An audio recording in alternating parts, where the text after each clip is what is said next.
Kojiro Sasaki. Kojiro Sasaki is one of the famous swordsmen from Japan, and known as the history's greatest loser. This particular version of him has never won a fight in the history of Japan. But this is due to the fact that once he has developed an exact strategy on how to beat someone, he never chooses to challenge them again. In the third round of Ragnarok, he faced the Greek god Poseidon. Kojiro can scan his opponent, their posture, breathing, and even eye blinks. Later in his fight against Poseidon, he evolved his scanning ability, and is now not only able to scan his opponent's movements, but also scan the surrounding environment down to the smallest details, such as the vibrations of the air and the slight tremor of the earth. With this new capacity, Kojiro was stated to be able to scan all creation at once. By scanning his opponent, Kojiro can recreate an image of him in his mind, where he is able to simulate various hypothetical battles against him, even if he has not seen his rival's fighting style. He is also capable of simulating his enemy's movements in the middle of a fight. In this way, he is able to predict his opponent's movements.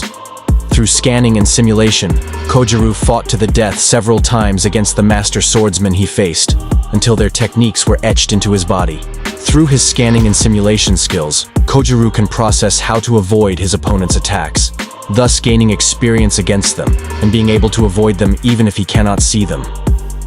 Later in the fight, Poseidon threw strikes faster than Kojiro could analyze. However, he was quickly able to adapt to that speed, and thus be able to analyze it again. And later in the fight, when Poseidon again increased the speed of his blows, to the point where Kojiro was unable to react, he quickly adapted to that speed, and managed to block the attacks. And not long after that, when Poseidon pressured him with his speed, Kojiro evolved his scanning ability yet again. He can freely wield and swing Monohoshi-zao, whose weight is 1.5 times of a common one, and impact alone is unable to be stopped by the likes of Miyamoto Musashi himself.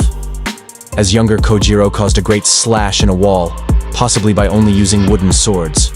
Stronger than Lu Bu, who can cut the clouds, and is stated to be the strongest warrior Brunhilde had met on the battlefield. Stronger than Qin Shi Huang, who was able to kill the demon god Qiyu, after 6 days of fighting without use of a Volunder. He was able to effortlessly hurl Ares without using his Volunder. Kojiro should be relative to likes of Poseidon, who is stated as being the most fearsome god, and is also feared by other gods. Hermes states that no god can object him. Same Poseidon killed Adamus in a single blow, who had consumed the blood of Kronos. Kronos in the past drew blood from Zeus in battle, implied to have flooded the earth for 40 days.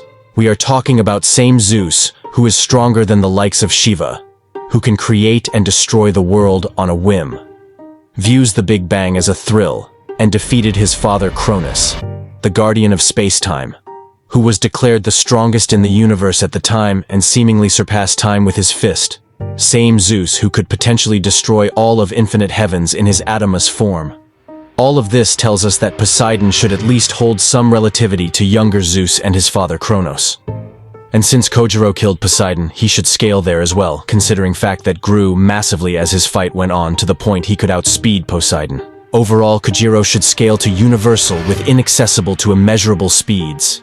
History's greatest loser. This particular version of him has never won a fight in the history of Japan, but he just won fight against God.